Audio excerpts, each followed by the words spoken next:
Man as he is comprises two beings. One whom I call man as he could be. And the other man? Man as he would be. Free of all the restrictions society imposes upon us. Subject only to his own will. Welcome everyone to another episode of Hooked on Hammer. I'm Adam, your host, and with me as always is Mike. Hello. How are we doing today, Mike? The nightmares persist, but so do I. How about you? Pretty much the same. Living that dream. Living the dream. So yeah, we're here to talk about the two faces of Dr. Jekyll. If you cannot bear to see a man change before your eyes, then shut them for just a few seconds, if you can, and listen for the shuddering sounds to end. They mark the evil transformation of Henry Jekyll to his monstrous other self, the cruel, depraved Edward Hyde. 1960 film directed by Terence Fisher. Jack Asher obviously came back as DOP again, but a different writer on this one, Mike. Yeah, Wolf Mankiewicz. So he went on to write a treatment for Dr. No, obviously very famous Bond film, the first of the first, and the original Casino Royale in 1967. Yep. And this is, of course, one of, well, many adaptations of the classic novella by Robert Louis Stevenson, who, he wrote the original in 1886. Quite a while back. Just a little bit. Just a little bit. Or is that? That's nearly 140 years. Oh, is it? I was in the dunce class for maths. Like, thank God I've got a calculator on my phone, put it that way. Sat next to the kiddie in glue. So Mankiewicz was paid a surprising amount of money for this film, £5,000, and obviously back then that was a hell of a lot of money. It was pretty much unheard of at the time. Wonder how much that is in inflation terms. I mean, can we work it out? We'll be right back, ladies and gentlemen. So then, Mike, have we got an answer? Yeah. That's crazy. Go on then, how much? £148,670.43p. Whew. Yeah. Think of all the Freddos you could buy with that. That's 3. That's true, actually, nowadays. So yeah, that was obviously a very substantial amount of money back then. Even now, like that, that figure is a pretty decent figure to be paid to write a film. Yeah, to write a film. I mean, we've had the whole writers' strikes and things like that because of, paying one lump sum rather than accumulated. That was very recent as well, wasn't it? Was it last year or the year before? Yeah, a couple of years back. So yeah, this was a big year for horror. Obviously, coming the back end of summer 1960, Psycho hit cinemas in the UK in August. This released in October. Yeah, in Britain in October. Yeah. Yeah, in America it released in 61. I think it was... What, this? Yeah. Oh, okay. In February. But it was under a different name as well, rather than being Two Faces of Dr. Jekyll. You did mention this. What were some of the other titles then? The other titles, Jekyll's Inferno, which I don't understand why, except for one scene. Yeah, maybe the ending, but that's about it. Spoiler, sorry, folks. Yeah. And the other one was, I want to say House of Fright. Yeah, that makes no sense at all. Yeah, I mean, well, it takes place in a... house that is frightful. Yeah. Ish. Depending on who's in. Is it going to be Jekyll or Hyde? If it's Hyde, it's going to be quite a frightful house, I'd imagine. Well, he's not the nicest in this, let's be fair. No. Even if he is, clean-shaven and looks very nice, he's not. Yeah, they took off the really crappy makeup. Yeah, well, we'll get into that in a bit. Yeah, it kind of reminded me of Team America. Yeah. And, not in a good way. We need you to act like a Middle Eastern terrorist right away. There's just one problem. I don't look Middle Eastern. Leave that to us. How the hell... This is amazing. How have we gone from the Two Faces of Dr. Jekyll to Team America? Well, it's pure genius, let's be fair. It's a hidden talent. Oh, we're getting off topic again, Mike. Yeah. As I said a minute ago, this is obviously one of the first, third adaptation of the novel. In general? Yeah. No. Oh, how many was it then, by this point? Loads, over 100. Oh, not by that point. I was going to say probably looking around about 20 to 30. Quite possibly. Hell, even by more. 1960? There was quite a few in the silent period.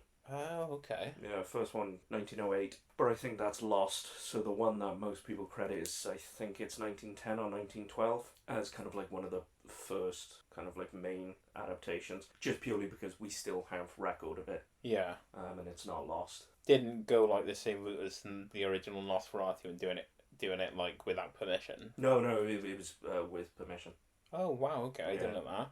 So this is the second adaptation that Hammer did of the novella by Robert Louis Stevenson. The first was in 1959, so we're only a year behind. Yeah.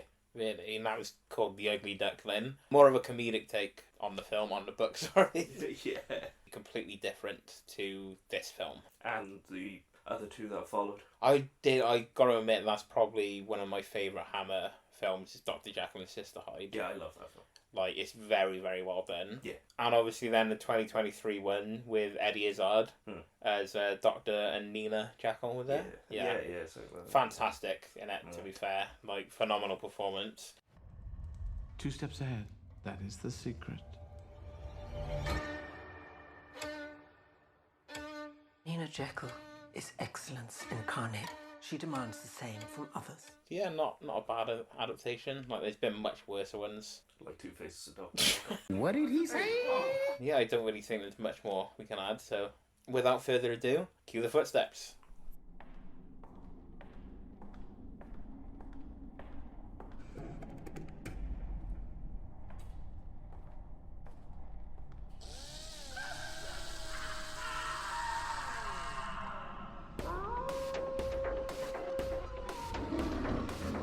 I am Dracula, and I welcome you to my house. In the name of God, you dare not! This is more than a superstition, I know. The danger is very real. It's a criminal lunatic. He tried to kill you. We've discovered the source of life itself, and we've used it to restore a creature that was dead. It begins. Come on.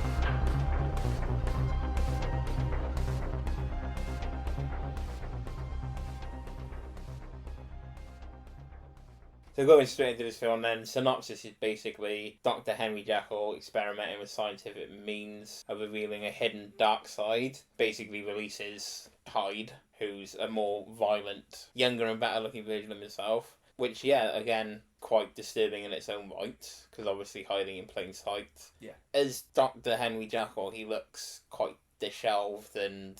Dishevelled. Yeah, that's what I meant. He was deshelled. Oh, brother, this guy stinks! Oh, this is one of my main gripes with the film. As I said a minute ago, it just looks like Team America.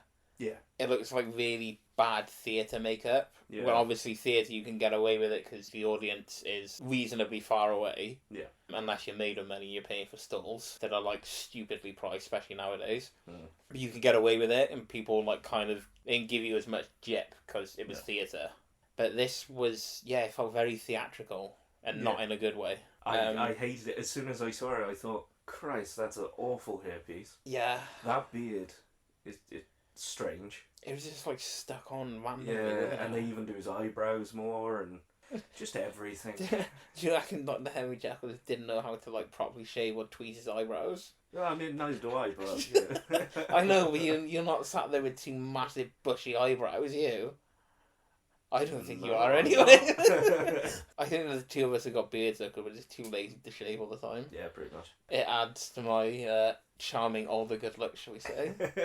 My wife would probably disagree, but there we go. I mean, you're not even going grey in your beards. Me, on the other hand, I got like white. Like here, there, and everywhere. I don't know, like, just wait until like I have kids or something, and I'll show up to record another podcast, and I'll look like Thingy's father from The Mummy. Oh, Steve. Yeah, Cushion's characters. Oh, yeah, Cushing characters. They just made it white. Yeah, literally just show up and it's like, oh my god. That's one thing that we have to give a compliment for this film. They didn't just go, oh, he's got to look older, so we'll just make his hair white. They actually went to the effort to kind of like grey it a little and like make his eyes look a little bit more worn. And then just stuck a beard on. But they didn't give him a blanket like they did Steve. So there you go, there's my compliment. It's a bit of an odd opening as well. It didn't feel like a Hammer film. Straight off the bat. Mary Poppins again. What? It reminded me a bit of Mary Poppins. It was Snow White, not Mary Poppins. Oh, they're both Disney. Give me a fucking break. Yeah, that's true. But straight away, intro cuts. Yeah. It's not text on location. Yeah, and the music was a bit odd. It was like very... all over the place. Well, it was like more joyful and gleeful as well, and I was like, this is a Hammer horror film, man. Like, you know, I'm not expecting like the opening score from Insidious or anything like that, where it just terrifies you. But yeah, man, I was expecting a bit more. It just felt very odd and out of place.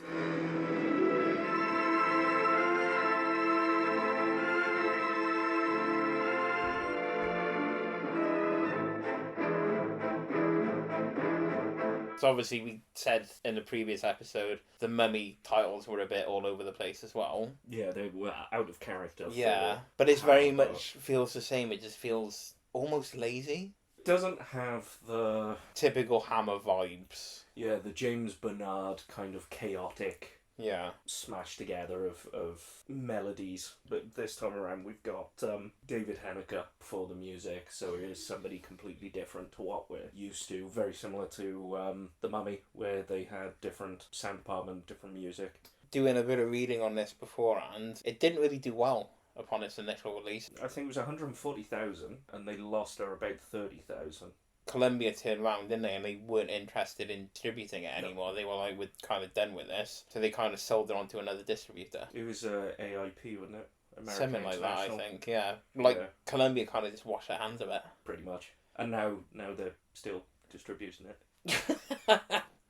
It's like when you go to try and quit a gym and they're like, well, you can't, you're locked in for like a contract. Yeah. You're just paying for the sake of having a gym membership. You don't actually go or anything. You're like, oh, okay. I mean, I had a gym membership for years. Brilliant place, because one of the machines on it is superb. Yeah. I spend the majority of my time on it. It's got Mars bars, Twix, Skittles. Brilliant. I wish I could have one of them at home. You actually have me there. I thought you were going to go on about this machine that was like worked really well for you, and like how do you do your exercises? How do you mentally, not fucking physically? What did you get for the gym? Diabetes. Oh, yeah. How have we gone from that to a is it vending machine? Strange opening title. Let's go straight into it then. Kids running around playing in the garden. Strange again. So from now we get introduced to the little girl who's a mute, being bullied. Yeah, which I think they're all mute, aren't they? Aren't they? Yeah, and that's why Jekyll has them use the garden. Yeah, but like you get introduced to Jekyll now, but he's got kind of ulterior motives because he turns around and refers to the kids as dumb human animals. Yeah, and it's all about experiments. Yeah, like it's nice that they got somewhere to go, but it's like they're not pets, dude. Like no. He doesn't come across as kind of like a nice character. He comes across closer to Victor in terms of a man of science. You know, everything is an experiment. Everything is about the work. Yeah. Good input. Good input. Basically saying he wants to watch them because they act out because they can't speak. That's where they think, you know, the one's being bullied and they're getting into fights and all that. Yeah. And because he just says like it's human nature essentially. Yeah, one of the girls that's being bullied also gives Dr. Jekyll a flower, which comes back again later on. It's also kind of like the innocence in there and the good in people. You know, this child sees Dr. Jekyll as a nice man. Obviously, we'll see her again later in the film. That's quite a pivotal scene and quite a important scene for Jekyll's character. Yeah. So then he basically returns into his lab, doesn't he? Yeah, which is like the garage across the courtyard. According to his wife, that we find out later, he spends quite a lot of his time performing experiments of the mind. And he kind of like resigned, didn't he? We get a bit of a backstory here.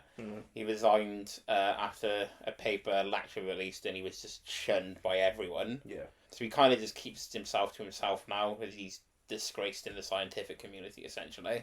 But this brings us into the discussion about his marriage, which appears to be quite rocky. 6 years of marriage, and she hasn't thought of my work. He's like making out that, you know, he's the victim a bit here. Yeah.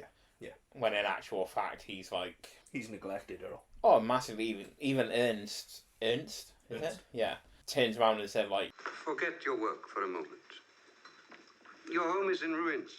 Your life is in dust sheets. I mean, he's going on about his current exploration into the duality of man. Yeah. And how, as you mentioned before, everybody has like a darker and meaner side to ourselves. And Ernst turns it around and asks whether it will also help improve people and make them the better version of themselves. But Jekyll is focused on that negative side of things. When we think about the marriage of the 6 years and neglecting human contact and becoming a recluse, he is fully adopting that negativity. Yeah, that is true. Well, it's just like moral, restrictions and that, basically. What's the line in Jurassic Park? He was like, your scientists were so concerned about whether or not they could do it, they didn't stop to think if they should be doing it. Yeah, whether they should. That's a great line, to be fair. It's the rape of the natural world. So yeah, they're having a discussion, basically, whether or not Henry should keep doing this. And he doesn't really care. No. Because he just kind of pulls out a monkey from nowhere, like a magician pulling a rabbit out of a hat. It was in a cage. I know, but it was a bit like, where the hell did that monkey come from? From the cage. Yeah, so he just does what he wants and just injects the monkey with something immediately. Did you notice how they slowly zoom in and tilt up so you don't actually see the needle penetrating? And they do it twice. Yeah. Do it twice in the film. First time with the monkey, the second time when he does it to himself. Was that due to censorship issues? No, not so much censorship issues. It's just something that you wouldn't really see. We didn't see the needles go in Dracula when they're doing the blood transfusion. Oh yeah, we don't. We saw it coming out. Well, we didn't see it coming out. We saw something. The aftermath, basically. Yeah. But we don't see the needle. And I thought it was quite neat when I was watching it. I was like, oh, okay. So this is them avoiding showing the needle. Do you think if they were gonna, do you think the censors would have stepped in? Yeah, there would probably been a problem. Did they have any problems with this film? Minor. Oh, really? Yeah. This film is probably the tamest one that we've covered so far. Yeah, I'll agree with you. It's probably definitely the weakest. And I'll be honest, it is no offense to Ham or anything, but it is a little bit of a forgettable film. Yeah. And I think it is because it's so tame. Yeah. In comparison to, again, the other films that we've watched. Some of the others we're going to be discussing coming up as well. But yeah, it's definitely a lot tamer. Yeah.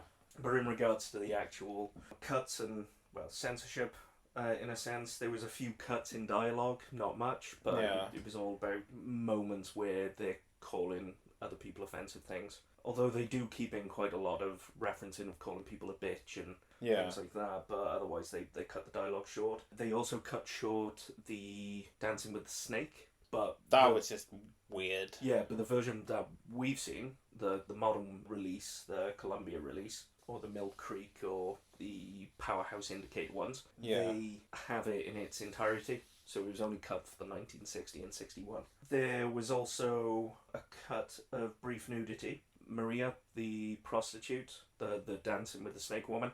Yeah. When she sits up on the bed and you kind of see a bit of side boob. That's in it now, but that was cut. And also they cut down the strangulation of Maria. Yeah, but again, it's not I wouldn't say that was horrendous, even if they did cut it down a bit. No, there's one moment in the film I was genuinely shocked to see, but it won the strangulation. It was a bloody snake for me. We'll get into that in a bit, though.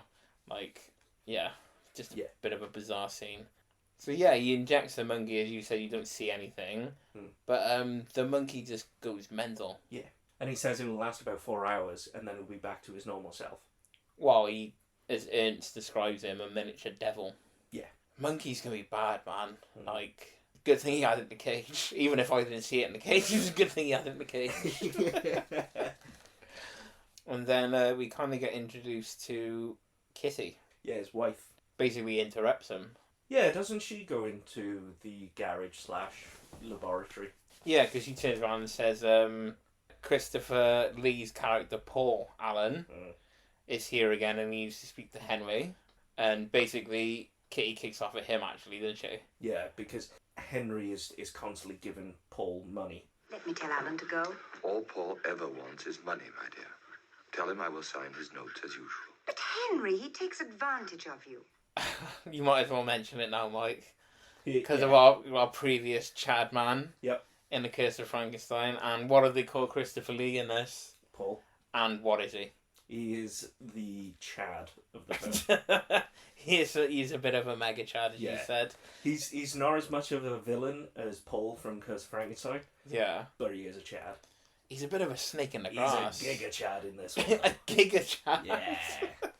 He's a waste man that's got a gambling addiction, basically. Yeah. why are you hating on Paul for? Chad. Do we call him Paul, Christopher Lee, or Chad? I say we call him Chad. Just so... It's going to confuse so us. people hearing me complain about Paul are not going to assume that I'm talking about the Giga Chad and not the Mega Chad. He is the Giga Chad. Need to get that printed on a t-shirt. Coming soon to Hooked on Horror. What Paul are you? Do an interactive quiz like we do the Sex and the City ones. He's such a Carrie. Oh, yeah. I don't know. Is Carrie even a character I've never watched? I've never watched Sex and No, the City. it's one series like a Die Happy Man. Never. I thought it was 2 films. No, well, it was a series on E4 or something originally. God knows. Anyway, I'm very proud that I've never clapped eyes on. I'm currently respecting the level of procrastination to not talk about the 2 faces of Dr. Jekyll. We have now gone to Sex and the City. You're welcome, folks. So yeah, that's another thing we recommend you don't watch. Well, this film. I was going to say along with this film.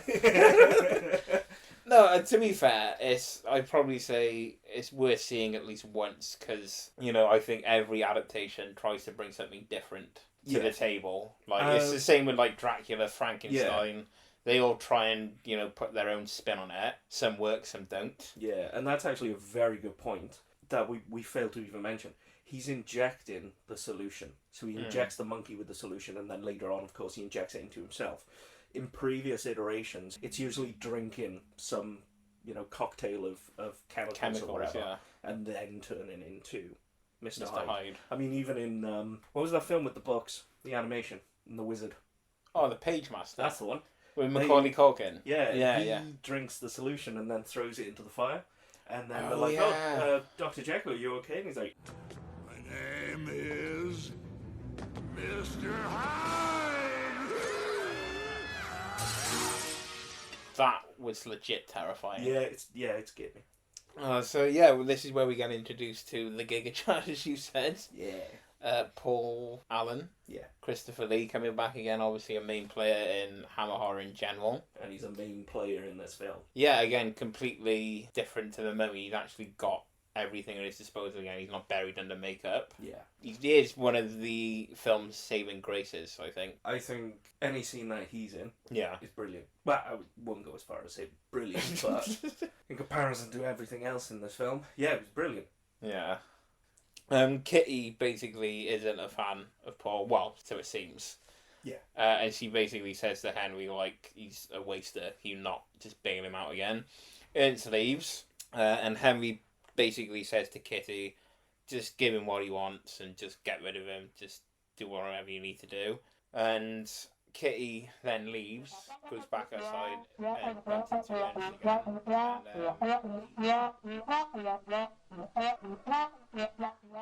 It's as boring as it sounds. Like, unfortunately, there's no way about it. It's a bunch of people walking in and out, establishing the dynamics of their characters, which is fine. Great. Yeah. But it's just boring. Yeah, there's no like pizzazz like there was in Curse of Frankenstein and Dracula. Even the Mummy had more pizzazz than this. I mean, even, and I'm getting ahead of myself, even moments later on where they have the can-can dances is boring. I don't know. The can-can dances, I was like, that's impressive. Like, I would have fallen over multiple times at this point. Oh, without doubt. But... Literally, like, nosebleed, broken into places, fractured eye socket, concussion. I mean, when they were kicking the legs up, I was getting a nosebleed. That's for other reasons. Like an anime character. Oh, God. Oh. So yeah, from there, as you said, it's kind of just introducing everything. But then we get the bit of a development in the story that kind of changes the dynamics completely. Yeah, between Kitty and the Giga Chad. We know that the marriage is on the rocks anyway, but we also see that Kitty's actually taking it one step further, and the frustration and anger that she points towards Paul is not real. She's actually having an affair. It was interesting to bring in. Yeah. And I think I probably would have watched an entire film of just them having their affair. Well, apparently, Christopher Lee got quite irritated and pissed off that he wasn't the lead for this. You can kind of see why, but at the same time, it turns out this role, they actually wrote it specifically for him. What, the Paul Arnold? Is it Paul Arnold? Paul Allen. Allen, that's one. I thought we were calling him Giga Chad. Oh, yeah, that's so much easier. I think Paul Arnold is Samuel L. Jackson's character from Jurassic Park. Oh, yeah. I think it might not be Paul. But I just wanted to mention a film I enjoyed. Because this wasn't one of them. No. I want to watch The Mummy again. He's as close to the lead as possible. He did, funnily, go on to play Dr. Charles Marlowe. Oh, that was I, Monster, wasn't it? Yeah. Yeah, in 1971, there was, funnily enough, it was his rival studio at the time, wasn't there? Yeah. So it's just kind of, I'm wondering if he did that as like a middle finger to Hammer, to be like, well, you didn't cast me as the lead in this, so I'm going to go and do exactly the same story in a different adaptation of it for your rival. So jog on. There's a lot in this film that, now that I'm thinking about it more, I still didn't enjoy it, I'm not saying that. There was a lot that could have been done to make this better, basically. No, not even that. Really? No, I think this film couldn't be saved. But there's a lot of evidence in future films that are influenced by certain things within this one. The substance. Have you ever dreamt of a better version of yourself? Younger, more beautiful, more perfect. Definitely a Jekyll and Hyde scenario. Oh, the newer 100%. one with Demi Moore. Yeah. Whenever she takes the substance and the younger, prettier, more attractive version of herself is around, they have like 24 hours or something that they can be them, but then they have to... Very much like this, then. Yeah, they have to go back and swap. Okay. But when the younger version of the self starts taking longer than the allocated time, Demi Moore's character starts to age and become more decrepit. So it's taking the youth from her and giving it to this character. And they make mention of it later on in the film. Yeah. Of how Jekyll is deteriorating. He's got an increased metabolism. And it's because he's turning into Hyde more frequently. It appears to be an accelerating of your entire metabolism. As if your life was suddenly burning itself up at a much faster rate. Yeah, so it's like things like that, there is the influence there that you can see. Yeah. Well, might have to give that a go instead of watching this film again. I do feel bad for shitting on this film, but it is one of their weaker films, I gotta be fair. Yeah, I don't feel bad. I feel nothing. I feel sorry for any Hammer horror fans listening to this. So from there then we go back to Henry in his lab, who's continued working on his experiments throughout the day. Kitty comes in to basically say goodbye. She's going off to this like hoity-toity dinner party. Supposedly, yeah. Yeah, that's what she tells him anyway. Spoiler, she's not. Yeah. And you kind of feel sorry for him in this moment, because obviously we found out about the affair now. Like, the audience knows she ain't going for a hoity-toity dinner. And that's the moment as well. He, like, begs her for help, basically. Yeah, and it's like somebody's crying out for the attention they need. Yeah. You know, they're craving it right now, and he says, I need you. You should have said you wanted me to stay in this evening. I did ask you. I need you tonight, Kitty. Stay. Oh, really, Henry? It's too selfish of you to make such an issue. You may not need friends, but I do. I can understand that she's not reading the signs and she doesn't care. She wants to go. Because it's been 6 years. Yeah. 6 years of the same crap. But at the same time, it's like, he's noticed that. And if she would have stayed, would he have experimented further on himself? Yeah, that's a good point. She could have actually, like, prevented it. Yeah. But he's been so engrossed and entailed with it, he's just completely neglected her. She's gone past the point of caring at this point. Yeah. She's enjoying her affair with Paul. Yeah. Oh, he's a bastard in this, isn't he, Paul? I don't know why you have such a chip for him. It's not like he's Paul. I'm Paul Kremper. Crimper. She even has a go at him for not being sociable. Yeah. She's like, well, you might not need friends, but I do. Yeah. You know, you've already stuck the knife and you don't have to twist it as well. Leave the poor man alone. Already dead. He just goes straight over, mixes the chemicals together, puts it straight into his orange, and bang, straight into his arm.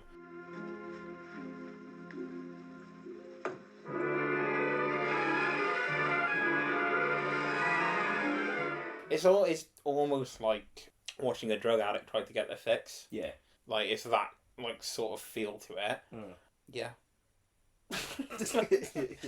God, this is actually a fucking struggle, I'm not gonna lie. Yeah.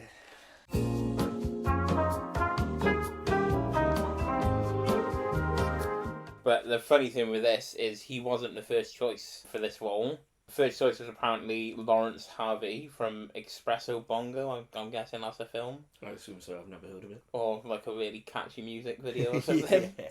Basically, Lawrence Harvey's agent just turned it down because he thought it'd be a bad career move. Yeah, but I wouldn't say he was wrong. I mean, if he turned down Dracula, it'd be a different story, wouldn't it? Let's be fair. You know, a film that actually made the money rather than lost it. The director, Terence Fisher, reportedly planned for Louis Jordan, or Louis Jordan, is there, to play the lead. Paul Massey obviously played Dr. Jekyll and Mr. Hyde. They only originally wanted him for the younger Mr. Hyde. So we'd have somebody else's Jekyll who would look a bit older and... Yeah, and not have like a beard glued onto him. Yeah. Also, just to let the listeners know, of course we make notes and whatever else whilst watching this, but Adam, you missed out where you have to talk about how fantastic Paul Macy was. Gotcha, bitch! Do you want to take the time now to say how fantastic he was? He wasn't bad. He wasn't bad. Can't really say anything more than that, to be honest. This whole section's been cut anyway. There were moments where, like, I really enjoyed him. Like, really enjoyed his performance. He was better as Mr. Hyde than he was as Jekyll. Yeah. Like, 1,000%. Oh yeah, the voice that he put on for Jekyll, where it's kind of like lower and stuff, and then Hyde's is, I assume it's his normal voice. Yeah. I liked the moments of, you know, going between the two personalities. Other than that, I struggling with this one. This is like, I think him as the main character is the weakest main character that we've seen so far, and I'm not just saying that because I'm a Peter Cushing fanboy. Yeah. I'd rather watch Paul Kremper. Kremper? Back to the Giga Chad now, to be fair, because it cuts back to the Giga Chad and Kitty in this like really fancy looking club. Yeah, the Sphinx. Kind of makes sense, I suppose. Maybe a little nod to the Mummy. Maybe. Well, they had that belly dancing scene as well with the snake, so it's kind of like... Yeah, we'll discuss that when we come to that. Like, that was just all kinds of weird. But then they also had can-can dancers, so... Do you reckon it's like Lidl? They do like one country one week and then do another country the next week? Yeah, in the middle aisle. I mean, they kind of just sat here in this really nice club just taking the piss. Yeah. Out of Henry. They were dancing first of all, and then they go and sit down. Yeah. I mean, there's that point where the Giga Chad is giving money to the musicians. Oh, yeah. And Kitty makes that comment. You're very generous with my husband's money. Women are perfect. You are the most perfect woman of them all. From perfect wife to perfect mistress, and back again to perfect wife, and all within a few hours.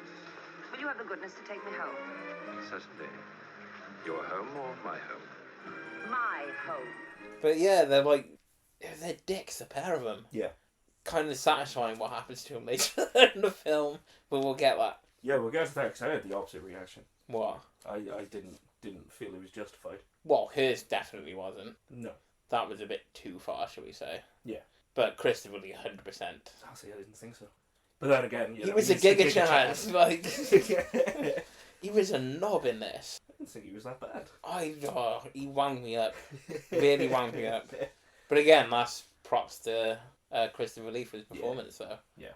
And from there, we go back to Jekyll's lab, shot from behind, and you can already tell it's somebody different. Yeah. The transition in this is appalling. Yeah. Because it is just cut away and then shoot from behind.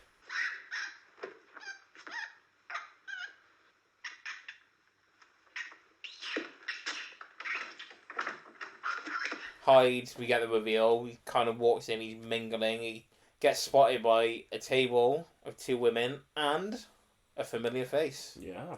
Not Laurence Olivier. That I was listening back to, I can't remember which episode I did, but I said the Curse of Werewolf with Laurence Olivier, and I always get him and Oliver Reed confused. Yeah, no, same. I don't know why. Yeah, well, they're two different actors. Yeah, two completely different actors. Yeah. But yeah, no, a young Oliver Reed, a year before his leading man role within Curse of the Werewolf. Yeah, this was his first hammer, so to speak. He was a bit bad.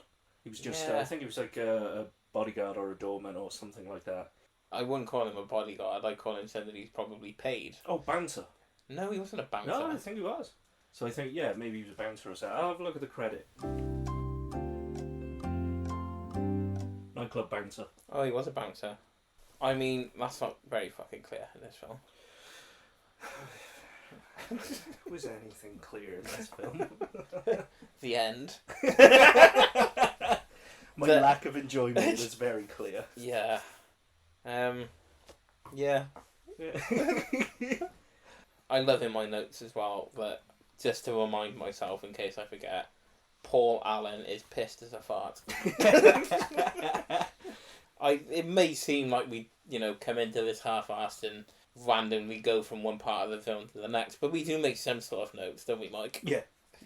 It's not a great exchange, because you can see she's a little bit besotted with him, and she's maybe like, oh, can I work this to my advantage and make Paul jealous, basically. Yeah, very much so. Paul basically says, like, we need to leave, or ask her for one last dance, isn't he? But she goes off with Hyde instead, which is kind of humorous, because that's her husband. They've hated each other for the last 6 years. Bit of a warped sense of humour, should we say. Yeah. The Sangster cocktail, the part of the Sangster cocktail, as we said in our previous episode. And Paul just stays at the table, they bring out this really nice champagne, he's like, oh, bloody serve it, it's fine. Yeah. But he's very rude. He's not used to not getting his own way. Oh, the heck with it. Yeah, it's about time, so. As I said, like, Lee's probably one of the film's only redeeming qualities. Yeah. I don't know, it just feels like a bit of a letdown after the last three we've covered. Yeah. Like, even The Mummy we enjoyed to a certain extent. Yeah, exactly. I picked The Mummy over this any day. So these two birds come over with Oliver Reed in tow, and he's not happy with Hyde. Kitty just bails. And Hyde kind of says the final word here, and he ends up calling her a trollop. But then he kind of just goes to town on poor Oliver Reed. That'll teach you, Bells. How he leave his little friend to look after him.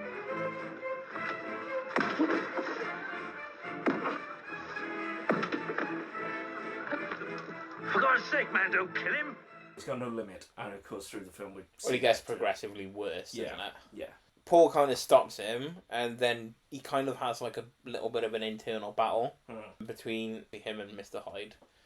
And he kind of freaks out and just Gareth Bales out of the place, basically.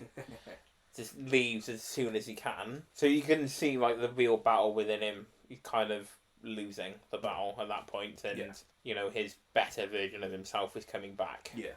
We see that internal battle put out externally whilst he's in the lab, because picking up the beaker and then smashing it in his hand whilst he's trying to resist Jekyll coming back. Because at the end of it, they are two people sharing the same body, and it's that rift between them. You've got someone that is devoid of all emotion and care, and you've got the person that's feeling the effects of what emotions will be brought forward.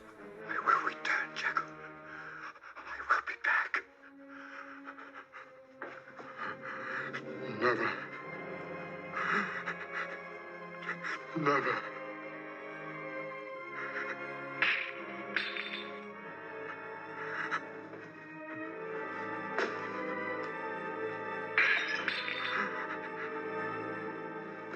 Leaving the lab, of course, he turns up in the master bedroom where Kitty is at that point.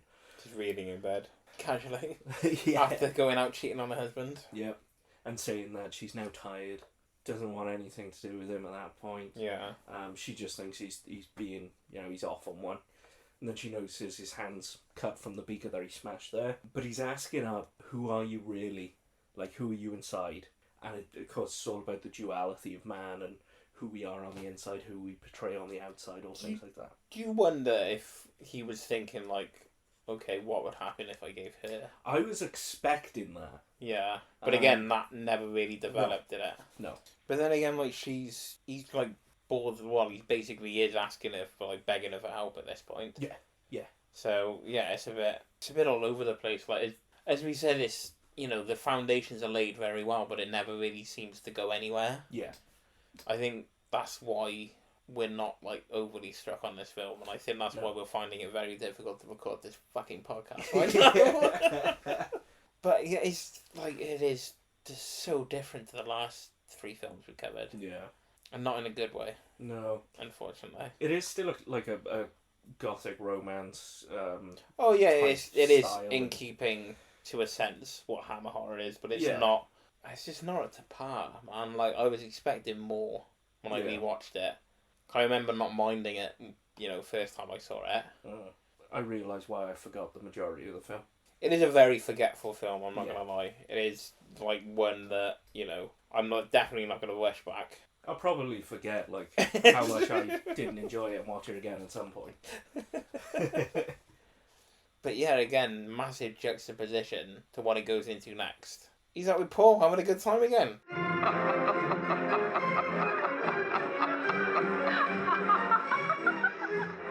dear Paul, you have no idea what a pleasure it is to be in your company again. You should have been here last night. Wonderful fun. Still, I'm glad you like the old place. And this, of course, leads into one of the weirdest fucking scenes in the films. Yeah. It's not quite snake babies and monkey brains. Chilled monkey brain.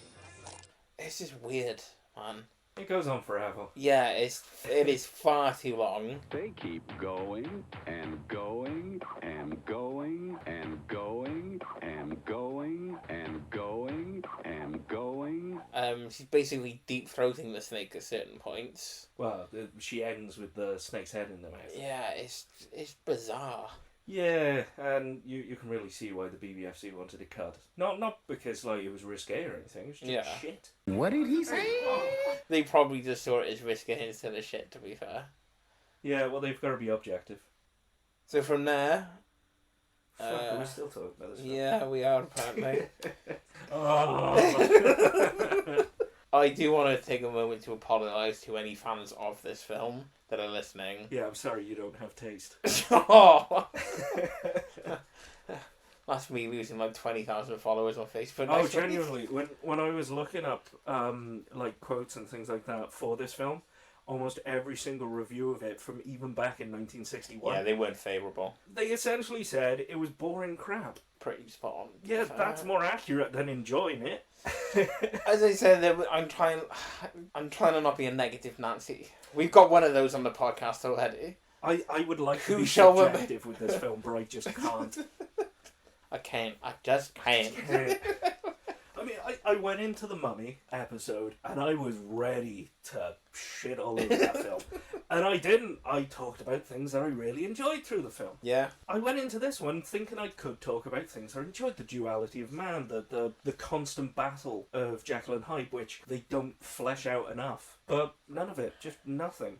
My favourite part was the Tomb Raider nosedive through the glass into the floor. Which is depressing. That is quite depressing, to be fair. I mean, I couldn't even enjoy, like, Christopher Lee's death. Oh.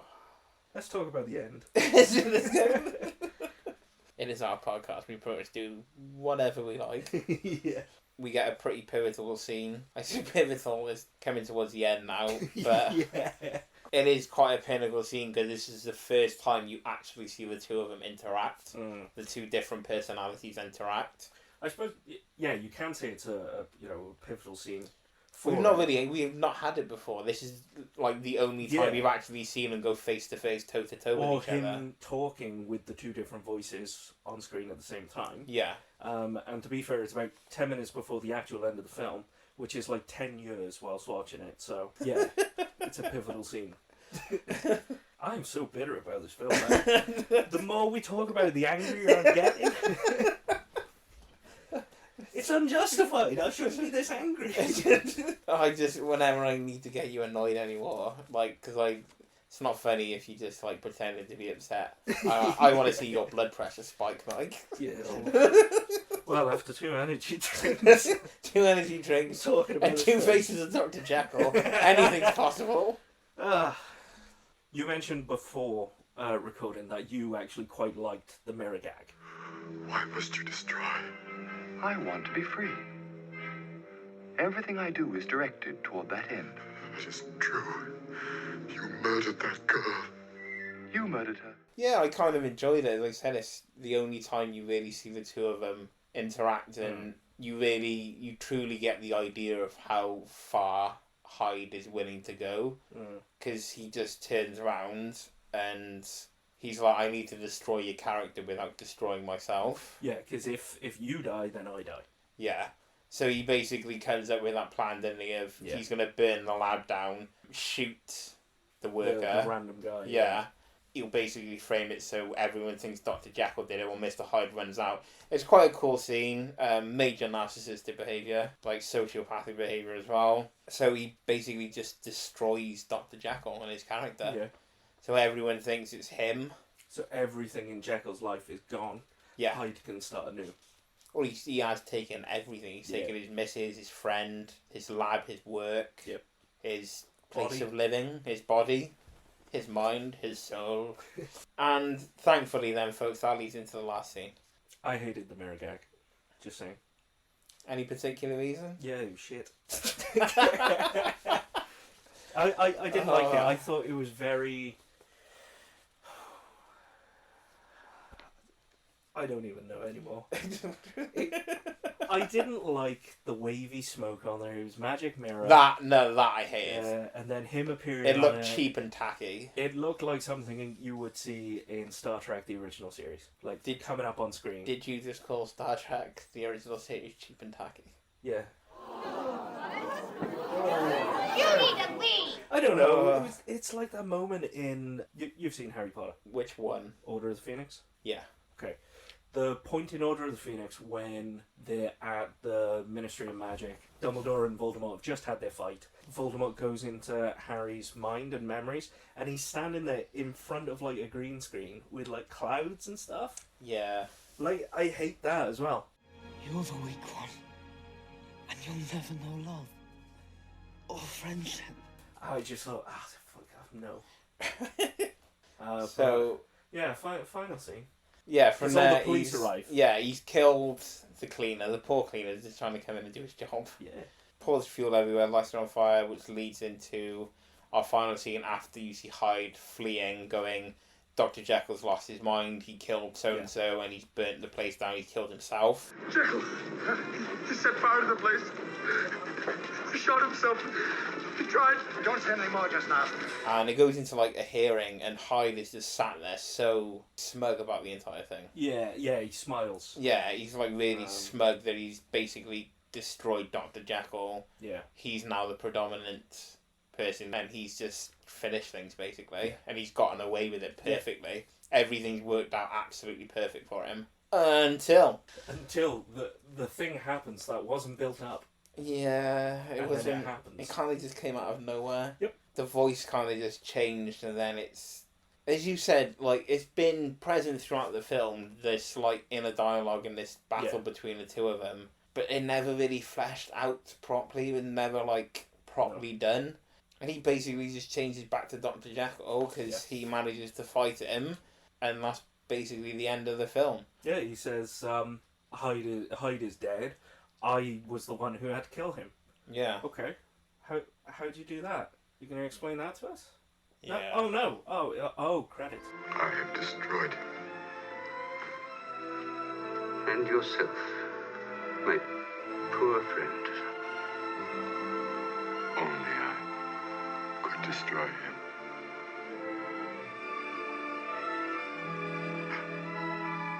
And I have.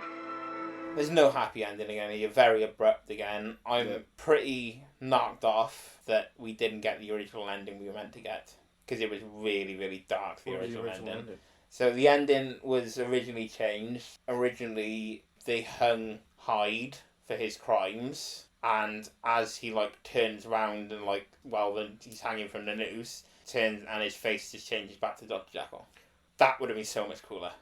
Wouldn't have saved the film by any means, but it would have been a much better ending. I can feel my blood pressure rising. Because that sounds like I would have thoroughly enjoyed that ending, and I would have given a free pass to the rest of the film, because that's my kind of ending. Yeah, that's a great ending. The ending we got is a Coen Brothers ending. It's not an ending. It just happens, and then we turn the film off. Well, it basically happened because, well, didn't happen because he ran over budget and over schedule. So the ending was changed in the distribution afterwards. Yeah, we don't talk about that. So yeah, that's the end of the film. Thank God. Yeah, I don't want to be too negative, but it's like in comparison to the last couple we've done and the other two we're doing, this is probably going to be the weakest film out of the 6 we've covered in this first series. Yeah, definitely. I do have a thought of, you know, how I mentioned about the emotion that Hyde doesn't feel, but it's always the negative emotions that brings Hyde out from Jekyll. The human contact brings Jekyll out of Hyde. Kitty refutes his advances when he's Jekyll, but also refuses it when he's Hyde as well. Poor guy can't win either way. He doesn't have an emotional connection with Paul whatsoever because he sees Paul as a scrounger anyway and just like keep him away. Arm's length and whatnot. So that brings the anger out and then he turns into Hyde. But when he's with Ernst, he's Jekyll and he's always Jekyll with Ernst. Ernst puts his hand on Hyde's chest and he turns back to Jekyll from there. He turns back to Jekyll after having sex with Maria and the human contact from there. So he's starved for that human connection, which he doesn't have in his recluse life, but looks for as Hyde. But Hyde doesn't want that emotional connection. He wants the physical pleasure from it. Just nothing on an emotional level, basically. No. The film, however, does not say any of that. I've just put that together from pieces that I don't even think we were supposed to put together. There was no puzzle in this film. It's a bit of a shame, to be honest, considering, you know, the films we have covered already and, you know, films that we'll cover in other, you know, episodes. Because Hammer had some fantastic films. This is just not one of them. No, certainly not. And you mentioned it earlier about it had the foundations there. Like, it was all laid. It never really, like, if it laid the brickwork and then never built the wall, basically. Exactly. Just, not good. There's not really anything I could personally say that I'd, you know, rush back to rewatch this for. I think the only thing I'd rewatch this for is Christopher Lee.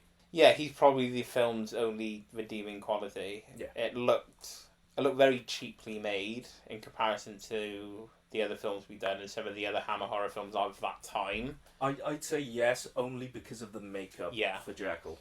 I mean, how the fuck did you go from Philip Leakey doing all that incredible stuff from Curse of Frankenstein, Dracula, even The Mummy, like Karras' makeup, and I know it wasn't Philip Leakey that did The Mummy, and again, Curse of the Werewolf, the makeup's incredible. Yeah, it doesn't look like they've just stuck it on his face. Yeah, some of the sequels we've had of the Dracula films, the Frankenstein films, and the Mummy films, again, have great effects. Yeah, I'm really surprised that it's Roy Ashton again from The was Mummy. it? Yeah, doing this one.